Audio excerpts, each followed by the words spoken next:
Hello, and a warm welcome. It is time for another student expose, and we're going to have a deep dive into 5 or 6 games here from the black side of RVRV23.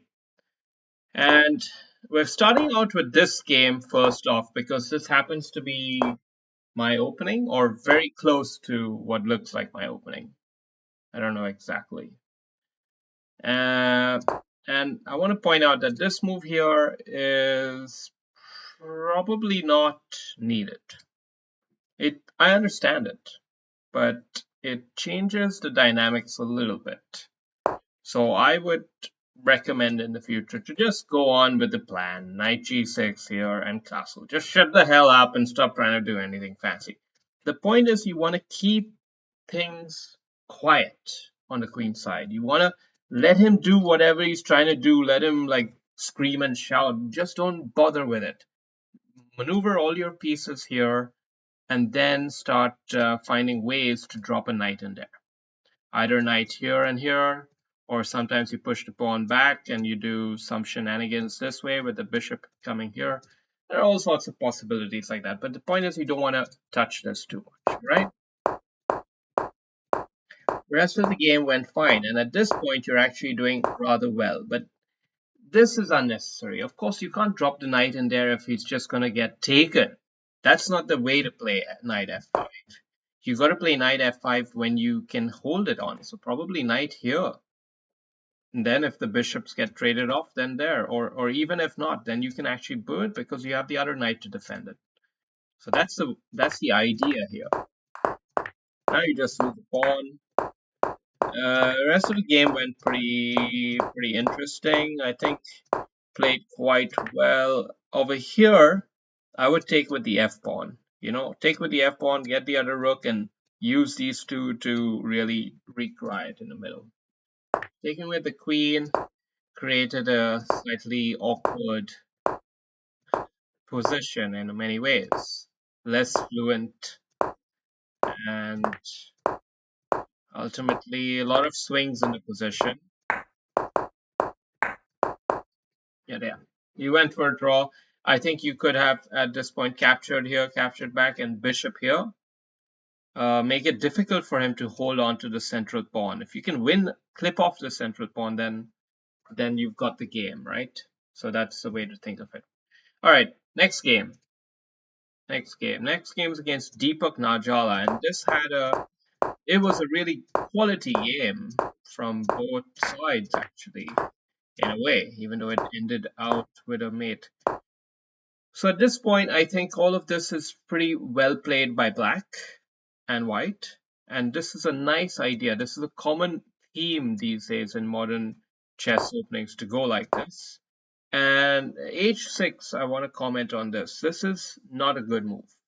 Probably not a good move because it gives him a hook. It gives him something to latch on to. When you're under a pawn storm attack, how to handle a pawn storm? You want to just chill. Let them come, let them come. Don't hold the line. You want to hold the line, okay? And instead focus in the center, like do something like this. Crack this open. That's how you want to play. Hold the line and crack open in the center. His king's a sitting duck. Okay, that's how you got to play when you're under attack like this. Now you want a pawn, but it's a tricky one because you see the pieces, they just okay, and you manage to avoid that hook, but here you played f6, which is also kind of understandable. You want to play for this big center break. I get it.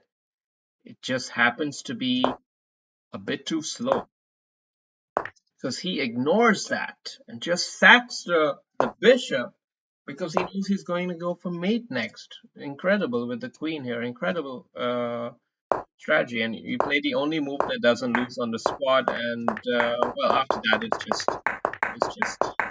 you know good finish from your opponent.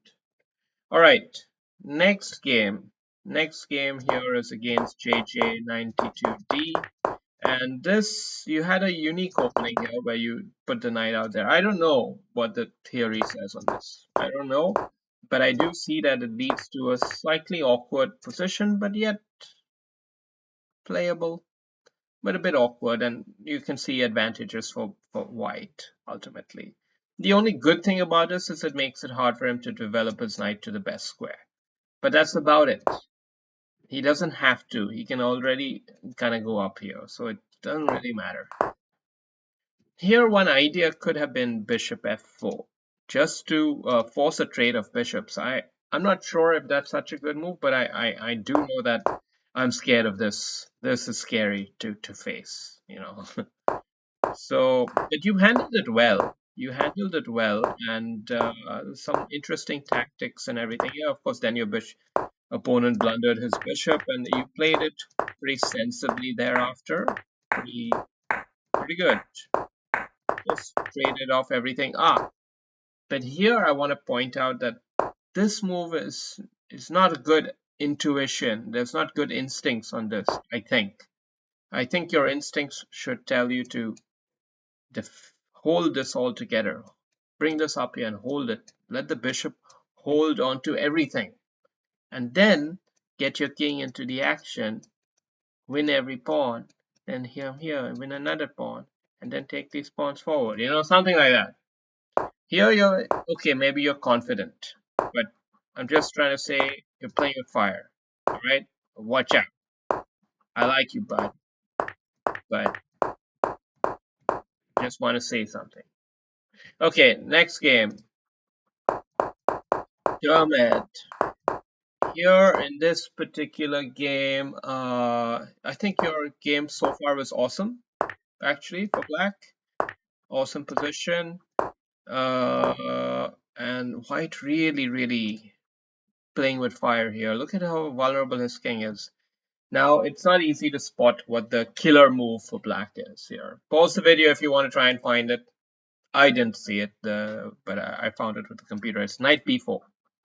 Knight b4, sacking the knight, pawn takes, bishop check, and the queen is blocking this whole section. So the king has to walk up, another check, double bishop check zingers, king comes up here, and you know, it just continues from there. But yeah, that's a good way. Queen f6, probably not. Queen f6 in general, you should probably avoid. It's generally a problematic move. Okay, you often end up in trouble where you get your queen trapped or skewered. This bishop thing here, it often fucks people over. So just gotta watch out for queen f6. Don't try avoid playing it more often than not. Maybe if you're worried about this bishop, maybe just already come here so you don't have to worry about him, you know? But another good idea would be f5, or I think this is a bit early, but ideas around this are good. All right. And sure enough, in the game, you do actually get into this skewer. Yeah, funny that. But all in all, you played it quite well here. Like a good attacking play and patient and just principled attack. I don't know if there was a quicker mate than the one you found, but it was pretty much there. Knight here, checkmate, next move. All right. Then we got a game with GM Ilias. This was an interesting game from a central pawn battling perspective. Now, honestly, I don't know what you're doing at this opening. I really don't know. I believe I don't know. It looks really suspect. Okay, just saying. Now, but he hasn't played it well. I think he probably hasn't played it well. And here, I think you can probably take this off. Maybe it's time to take the coin off. I don't know if this is so wise now. But now, surely not. Just take it off. Just take it off. No, you didn't. Okay. Your opponent was nice to you, though. Okay. Now, he's begging you to take it, and this time you oblige. And then you get this whole tundra of exchanges, and you come out a piece ahead. And after that, I think you play pretty sensibly. Nothing much to comment here.